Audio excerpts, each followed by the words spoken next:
Pada kesempatan ini kita akan membahas pemikiran Louis Althusser mengenai negara dan ideologi. Munculnya Immanuel Kant dalam kancah pergulatan filsafat tidak dapat dipisahkan dari perdebatan yang panjang dan mentradisi tentang realitas das Ding an sich. Penolakan dan keberatan Kant terhadap pemikiran tersebut tampak dengan pemakaian kategori a priori dalam pembentukan pengetahuan manusia. Kategori ini ada dalam diri manusia sebagai subjek pengetahuan. Dengan demikian, subjek atau peran subjek mulai dihidupkan kembali karena pengetahuan kita tentang realitas mengandaikan adanya hal itu. Maka seluruh usahakan dapat dikatakan sebagai usaha mengembalikan peranan subjek yang sebelumnya terkikis oleh pemikiran kubu empirisme. Senada dengan Kant, Hegel kiranya dapat dikatakan sebagai penerus tradisi ini. Pemikiran Hegel memberikan peran subjek yang lebih besar. Dengan prinsip tersebut, Hegel mengatakan bahwa sebenarnya realitas hanyalah sekedar manifestasi kesadaran roh yang bergerak menuju kepenuhannya. Karena radikalisasi Hegel yang memutlakkan rasio ini, peran subjek semakin kuat. Meski demikian, tidak lama setelah pemikiran Hegel mencapai puncaknya, datang reaksi dari kubu Hegelian sendiri, yaitu Karl Marx. Reaksi itu dieksplisitkan dengan pernyataan sebagai berikut. Dialektika yang kami buat tidak hanya berbeda namun sungguh berlawanan. Bagi Hegel, subjek itu otonom dan dikatakan sebagai pemikiran. Dan rasio inilah yang mengatur kenyataan. Namun bagi saya, pemikiran itu hanyalah transposisi atau translasi material yang ada dalam pemikiran kita. Dengan pernyataan di atas dapat dikatakan bahwa bagi Marx kesadaran bukanlah pembentuk dan pengatur realitas, tetapi kondisi material lah yang membentuk kesadaran. Pemikiran ini dilanjutkan oleh Marx dengan menampilkan dikotomi basis struktur dalam pemikiran tentang materialisme historis. Dialektika basic suprastruktur Althusser. Dikotomi basic struktur Marx dilihat oleh Althusser, seorang Marxis struktural, sebagai kiasan topografis sebuah bangunan. Kalau Marx mengatakan bahwa dalam bangunan tadi basislah yang menentukan kekuatan dan relasi produksi, bagi Althusser basis tidak lain hanyalah pilar penyangga suprastruktur, hukum, politik, ideologi, atau kesadaran. Sehingga tidak dapat dikatakan bahwa basislah yang menentukan suprastruktur. Itu hanya penopang saja, penopang pilar. Dengan demikian, Althusser mulai melawan determinisme material atas dasar kesadaran yang menjadi ciri khas Marxis ortodok. Sebagai kelanjutan pemikirannya tersebut, secara sederhana Althusser menampilkan prinsip sederhana bahwa yang satu membutuhkan yang lain. Ia menjabarkannya dalam dua tesis besar. Suprastruktur relatif otonom berbeda dengan Marxis ortodok yang menekankan bahwa suprastruktur itu hanyalah cerminan dari basis. Suprastruktur relatif otonom, ya. Ada tindakan timbal balik antara basis dan suprastruktur. There is reciprocal action and superstructure of basis. Untuk memperkuat tesis ini, Althusser menampilkan kenyataan historis abad pertengahan di mana agama yang ada dalam kategori struktur tadi masuk dalam lingkup suprastruktur, mampu bahkan menjadi pencipta situasi sosial masyarakat saat itu. Realitas masyarakat tidak dapat dilepaskan demikian saja dari prinsip keagamaan. Bahkan ekonomi pun diatur oleh prinsip tersebut, sehingga dengan demikian pemikiran ini tampil sebagai kritik atas tesis Marxis ortodok tentang keabadian determinisme material. Satu hal yang patut dikemukakan sehubungan dengan tesis ini adalah bahwa pemikiran Althusser tadi sebenarnya didasarkan pada prinsip efektivitas reproduksi area realitas material struktur masyarakat. Apa yang ada sebagai suprastruktur sebenarnya sangat dibutuhkan dalam rangka kelancaran hidup basis. Bahwa perangkat suprastruktur yaitu negara dan sistem politik juga mempunyai andil besar dalam pembentukan realitas masyarakat atau struktur sosial masyarakat. Hal ini lebih lanjut diterangkan oleh Althusser dalam pemikiran sekitar negara dan ideologi. Masih dalam kerangka pembicaraan tentang dialektika basis suprastruktur, Althusser sekali lagi berbeda dengan Marxis ortodok. Memahami politik tidak hanya sekedar suatu bentuk dogmatika, melainkan praktik empirik yang nyata kita temukan dalam kehidupan negara. Dalam kerangka ini sebagaimana ada dalam Manifesto Komunis dan 18 Homer, Althusser cenderung memandang negara sebagai perangkat penindasan. Dengan demikian, negara yang dibangun atas dasar kekuasaan yang ada padanya merupakan wujud dominasi politik atas masyarakat, dan negara selalu ada di atas masyarakat.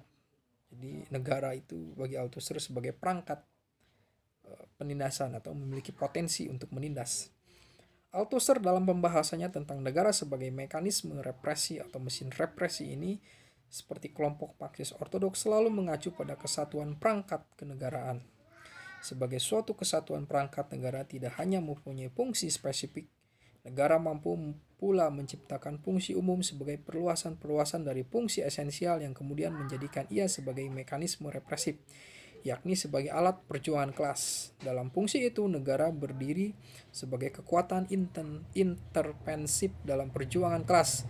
Tesis inilah yang dilihat dan kemudian dijabarkan oleh Althusser untuk menekankan otonomi relatif dan sistem politik yang dalam dikotomi Marx termasuk lingkup suprastruktur. Hal ini terangkan oleh Althusser dengan momen berikut. Negara identik dengan perangkat kenegaraan yang represif. Represif state apparatus. Perlu pembedaan antara kekuasaan negara dan perangkat kenegaraan, state power and state apparatus.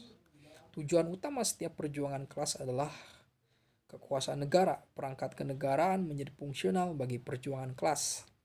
Untuk menghindari situasi penindasan, proletariat harus berusaha untuk merebut kekuasaan sehingga ia mampu mengendalikan perangkat kenegaraan yang menguntungkan dan fungsional bagi mereka. Sekali lagi, negara identik dengan perangkat kenegaraan yang represif atau repressive state apparatus. Perlu pembedaan antara kekuasaan negara dan perangkat kenegaraan, state power dan state apparatus. Negara dan fungsionalisasi perangkatnya. Paralel dengan Marxis ortodok, Althusser mengatakan bahwa ada dua dimensi hakiki negara, yaitu represif dan ideologis. Jadi negara itu represif dan ideologis. Kedua dimensi ini erat dengan eksistensi negara sebagai alat intervensi dan perjuangan kelas. Yang satu masuk dengan memaksa, sedangkan yang lain masuk dengan mempengaruhi, represif dan ideologi. Berangkat dari analisis tersebut, Althusser membedakan antara perangkat negara represif. Jadi negara itu bersifat represif. Represif state apparatus dan perangkat negara yang ideologis. Ideological state apparatus. Repressive state apparatus dan ideological state apparatus. Keduanya akan disingkat sebagai RSA dan ISA. Kedua perangkat yang berbeda ini mempunyai fungsi sama, yaitu melanggengkan penindasan yang nampak dalam relasi produksi masyarakat. Jadi pelanggengan suatu kekuasaan dan penindasan itu disebabkan oleh dua hal, karena represif dan ideologis. Tentang represif state apparatus, Althusser memberikan pencirian sebagai berikut. Sifat kerja dari represif state apparatus pertama-tama menindas. Penindasan yang dilakukan ini selanjutnya diberi arti ideologis seolah-olah bernilai dan sah. Represif state apparatus langsung di bawah kendali kelas penguasa yang ada dalam suatu komando yang terlembagakan dengan tugas-tugas yang resmi. Berdasarkan ciri-ciri tersebut, represif state apparatus bersifat sentralistis dan sistematis.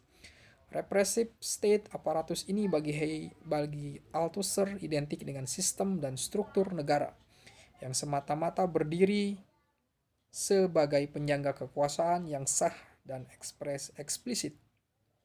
Keabsahan ini memungkinkan repressive state apparatus menjangkau publik lebih luas dan gerak hidupnya sendiri bersifat politik. Contoh-contoh dari repressive state apparatus ini antara lain birokrasi, lembaga pengadilan, dan militer. Tentang ideologi state apparatus, Althusser menerapkan prinsip-prinsip sebagai berikut. Gerak hidup ideologi state apparatus selalu diideologis. Yang ideologis kelak akan represif. Karena memang dimaksudkan demi memanipulasi kesadaran. Jadi ideological state apparatus itu berguna untuk memanipulasi kesadaran biar tunduk dalam lingkungan kekuasaan, tetapi bisa jadi dimiliki sebagai sarana untuk menuju kekuasaan. Ideologi juga untuk menuju suatu kekuasaan dan akhirnya akan represif. Kenyataan tersebut tidak dapat dihindari jika terjadi pembentukan antara kelompok yang berkepentingan dengan ideological state aparatur. Wujud ideological state aparatus antara lain seperti institusi agama, institusi pendidikan, dan sebagainya. Kerjasama antara ideological state aparatur dan repressive state aparatur. Seperti telah kita lihat di atas, dimensi represif dan ideologis dalam negara mengambil bentuk dalam dua wujud, yaitu adalah repressive state aparatur dan ideological state aparatur. Ideological state aparatur bersifat personal karena jangkauannya adalah sekitar warga masyarakat. Tapi repressive state aparatur lebih bersifat fisik sifatnya karena bertindak dalam lingkup kekerasan. Bagaimana keduanya diintegrasikan dalam rangka fungsi represif negara? Dengan lingkup gerak yang lebih fisik dan dapat dikatakan violence, repressive state aparatus mengamankan kondisi politik yang diciptakan oleh ideological state aparatur dengan tindak memanipulasi kesadaran warga masyarakat. Justru karena repressive state aparatus terhadap situasi politik yang diciptakan ideological state ini, ideological state aparatus menyusun suatu kerangka legitimasi yang akan mengabsahkan tindakan repressive state aparatus, sehingga masyarakat tidak akan melawan tindakan memaksa dari repressive state aparatus. Hal ini berlangsung terus-menerus dalam mekanisme yang sama. Dalam masyarakat modern ini, apalagi di Eropa, pendidikan merupakan perangkat ideological state aparatus yang paling efektif atau bahkan paling efektif untuk melaksanakan fungsi negara. Kecenderungan orang menolak setiap bentuk tindakan yang violatif dari repressive state apparatus tampak dengan tampilnya di beberapa negara gerakan anti-militerisme, memaksa para penguasa untuk mengaktifkan bidang ideological state apparatus ini dengan mengendalikan sedemikian rupa lembaga pendidikan yang ada. Hal itu biasanya dimulai dalam masa dini kehidupan warga masyarakat, sehingga pada waktu sekarang orang cenderung mengatakan bahwa pendidikan merupakan agama baru. Pendidikan bagi orang sekarang dapat menggeser kedudukan agama yang kadangkala menampilkan kesan naif dan terlalu moralitis. Sedangkan pendidikan dengan rasionalisasi mampu memenuhi hasrat perkembangan masyarakat yang lebih rasionalis. Pemikiran tentang fungsi ideologi dalam negara. Secara teoritis, konseptual Marxis ortodok memang tidak mempunyai konsep teoritis tentang ideologi. Dalam Jerman ideologi atau Renise Zeitung, ideologi hanya dikatakan sebagai sistem atau representasi ide yang mendominasi kerangka kognitif kelompok individu atau kelompok sosial. Konsep ini bukan hal yang baru ditampilkan sebagai konsep tentang ideologi. Pemikiran semacam itu sudah ditampilkan sejak Destutt de Tracy. Kendati kerangka konseptual Marxis ortodok tidak memberikan sesuatu yang baru, ada sumbangan besar sekitar ideologi yang mereka memunculkan. Mereka berhasil menampilkan suatu karakteristik mendasar suatu ideologi. yakni bahwa pada umumnya ideologi tidak dapat dipisahkan dari ekspresi kepentingan dan posisi kelas tertentu dalam masyarakat. Ideologi adalah cerminan atau perumusan kepentingan dan posisi kelas tertentu dalam suatu masyarakat. Sama dengan negara, ideologi pun berfungsi interventif bagi perjuangan kelas. Althusser menuju ke sana. Jadi ideologi itu memang cerminan kelas. Setiap kelas itu memiliki ideologinya. Althusser memiliki kritik atas ideologi Marxis ortodok. Dikatakan di atas bahwa Althusser menyetujui rumusan sekitar ideologi Marxis ortodok, namun sebagaimana ia berdiri sebagai seorang struktural Marxis yang cenderung mensintifikasikan pemikiran Marx, ia membedakan antara ideologi dan sains. Berbeda dengan sains yang melulu lahir dari pemikiran manusia yang tergerak untuk menyusun suatu kerangka teoritis, ideologi dimunculkan karena adanya keinginan manusia untuk bertindak, namun dalam tindakan-tindakannya tersebut, ia membutuhkan teori yang dapat meneranginya. Untuk alasan itulah ideologi lahir. Konsekuensi pemikiran Althusser yang demikian itu dapat kita lihat selanjutnya dalam pemikiran sekitar hakikat ideologi. Ideologi yang selalu mengacu pada tindakan memudahkan Althusser untuk setuju dengan pemikiran Marx ortodok yang mengatakan bahwa ideologi itu selalu ada dalam kerangka kepentingan suatu kelas perjuangan. Namun ia juga menolak Marx ortodok yang mengatakan bahwa ideologi itu hanya sekedar ilusi murni sebagai ilusi yang pada dirinya sendiri tidak memiliki sejarah. Karena itu sebenarnya hanya sekedar impian belaka.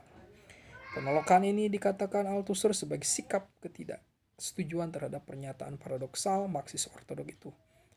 Mengapa mereka sampai mengatakan bahwa ideologi itu ilusi, maka tidak mempunyai sejarah? Di lain konsep, mereka mengatakan bahwa ideologi itu lahir karena perjuangan kelas. Perjuangan kelas itu sendiri bagi Marxis ortodok menyatu sebagai pembentuk sejarah.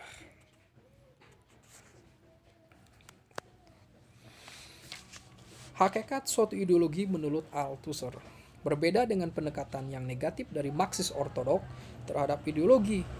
Althusser ingin mendekati ideologi dari sisi yang lebih positif dan historis, yaitu dengan melihat struktur dan fungsi ideologi.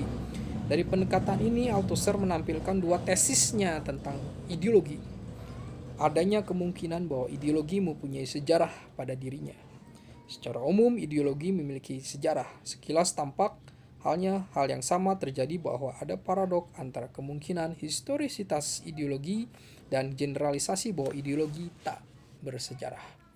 Namun berbeda dengan Marxis ortodok, Althusser menerangkan hal itu tidak dari titik-titik tolak yang sama dengan Marxis ortodok. Bagaimana hal itu diterangkan akan kita lihat dalam uraian berikut. Untuk tesis pertama, dapat dikatakan Althusser mengadakan perubahan dari yang ahistoris menjadi omnihistoris, sungguh historis. Hal ini dijelaskan dengan kehadiran ideologi dalam sejarah, terutama sejarah perjuangan kelas. Karena kepentingan akan perjuangan kelas ini, si individu atau kelompok membuat suatu kerangka teori yang diangkat dari situasi real mereka agar tindakan mereka benar sejauh itu aplikatif dan sah bagi masyarakat historis mereka. Kehadiran itu berlangsung terus-menerus, serta apa yang merumuskan dalam ideologi bersifat kekal dan di mana saja dapat diterapkan.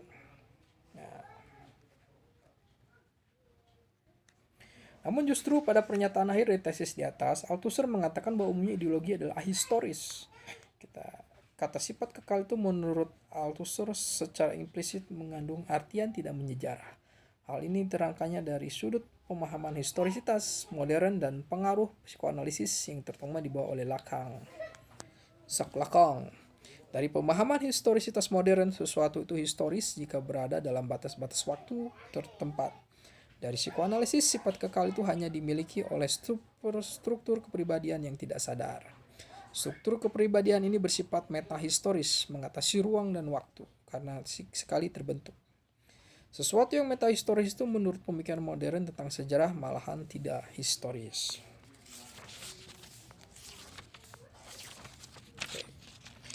Isi sebuah ideologi. Masih menanggapi tesis Marxisme ortodok tentang ideologi, Althusser lebih lanjut berbicara tentang isi ideologi. Dalam rangka ini, dia menampilkan dua tesis negatif dan tesis positif.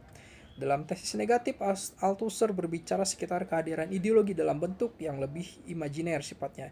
Yang dimaksud dengan kehadiran imajiner itu adalah bahwa ideologi sebagai suatu kerangka pandang tidak mampu menjawab realitas.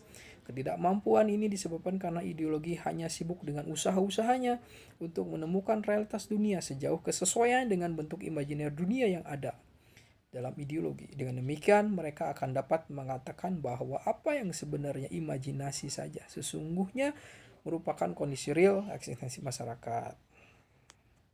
Kondisi real yang dirumuskan tadi pun sebenarnya bukan kondisi real tentang eksistensinya, melainkan hanya kondisi-kondisi real yang hanya mengacu pada relasi produksi. Berbeda dengan Marxis ortodok, Althusser tidak mengatakan bahwa hal itu merupakan sistem relasi, namun sebenarnya hanyalah imajinasi atau suatu relasi. Hal itu disusun oleh pihak yang teralienasi dengan dunia yang nyata. Mereka mencoba mengatasinya. Mereka membuat utopia tentang keadaan mereka, sehingga hal itu dapat dikatakan sebagai suatu imajinasi belaka. Karena tindakan tersebut tampak secara fisik, tindakan tersebut dapat dikatakan sebagai sifat material individu dan eksistensi material individu. Subjek dalam suatu ideologi. Ideologi memerlukan subjek, dan subjek memerlukan ideologi. Dan dalam pengertian lain, namun sama, dapat dikatakan ideologi demi adanya membutuhkan subjek, lalu menjadi masalah adalah implikasi dari pemikiran tersebut. Ideologi bukanlah hasil rumusan semua individu atau kelompok yang ada di dalam masyarakat.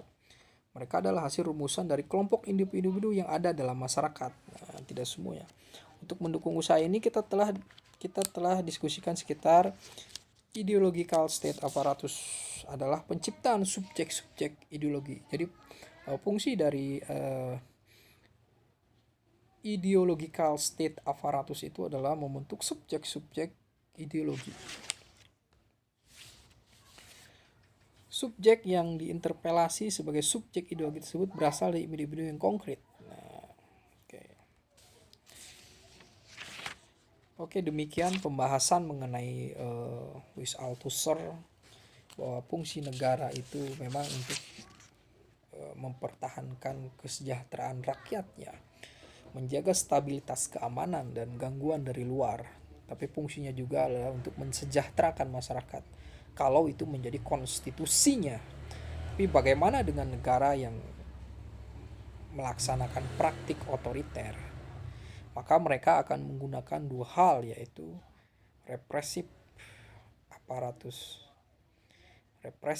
state apparatus. Mereka akan menggunakan kekerasan dengan aparatus militer, pengadilan, dan bersifat memaksa. Dan kenapa itu bisa berlangsung lama? Karena mereka menebar ketakutan dan mereka memanipulasi kesadaran dengan ideological state apparatus. Jadi fungsinya ideologi itu adalah untuk memanipulasi kesadaran agar tunduk. Ini negara sangat berbahaya sekali ya. Sudah dijelaskan bahwa namanya ideologi itu adalah kesadaran palsu. Dan kepalsuan itu menjadi sesuatu yang nyata bagi negara yang dipimpin oleh orang-orang yang diktator, mungkin seperti itu. Dan kita juga harus selalu mencermati dengan kritis. Kita harus membedakan antara perangkat kenegaraan dan aparatus kenegaraan tersebut. Jadi ada kekuasaan negara dan ada perangkat kenegaraan, ada kekuasaan negara. Jadi harus kita pahami seperti itu. Ada state power and state apparatus. State power and state apparatus. Kita harus selalu bersiap diri dan harus selalu kritis.